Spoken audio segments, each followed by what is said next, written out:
Some of the most interesting companies to study are privately held organizations, such as law firms, consulting firms, accounting firms, and even entrepreneurial organizations that haven't yet published their financials and are sort of still in bootstrapping mode.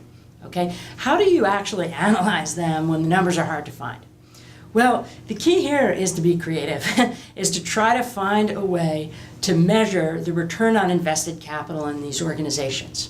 I mean, one straightforward thing to do is to try to come up with some estimate of return on sales. Usually with these organizations, it's difficult to come up with an asset number for two reasons. One is they're not yet published or they haven't been published. And then the second is that many of these professional or privately held organizations don't have booked assets. They're very labor-intensive organizations.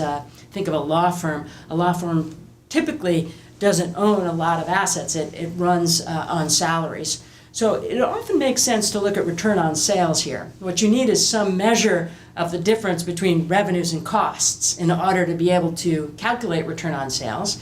The returns, of course, are the difference between revenues and costs, and then the denominator in the return on sales calculation are those revenues. So you're looking at profits over revenues when you make that calculation. Some ways that people sometimes have accomplished this in the past are to look at things like profits per partner at a law firm. Sometimes you can even come up with some estimate of the salaries of lawyers in a particular geography and compare that to some number you can get on revenues. You have the number of lawyers in the firm, you have the average salary, and then you have the revenue number. That allows you to estimate the difference between revenues and costs for a law firm, for example. Now, what if you can't even find those numbers? What if you're completely at a loss? You can't come up with any sort of revenue number whatsoever.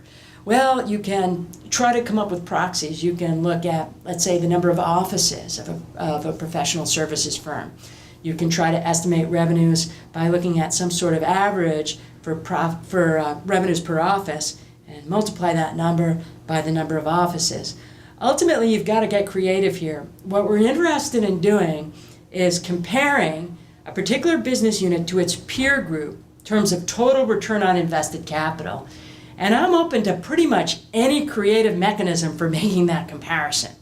You know, in some instances, I've had students who, will compare, tuition dollars per student for a particular school with rival schools to estimate differences in revenues, and then numbers of teachers per student as an estimate of costs. I'm open to any creative approach that you can find to estimate these numbers. So the first goal here is to compare the organization you're studying with its peers, and then the second goal, of course, is to compare the peers with some sort of international average that you have to consider as well. So let's say you were comparing a school in Toronto with its peers in Toronto. You might want to come up with a Canadian average too, so that you can identify whether or not Toronto is a good place to do schooling compared to the rest of Canada, right? So thinking in terms of comparing your particular organization with its peers, and then the peers with the industry average, or with the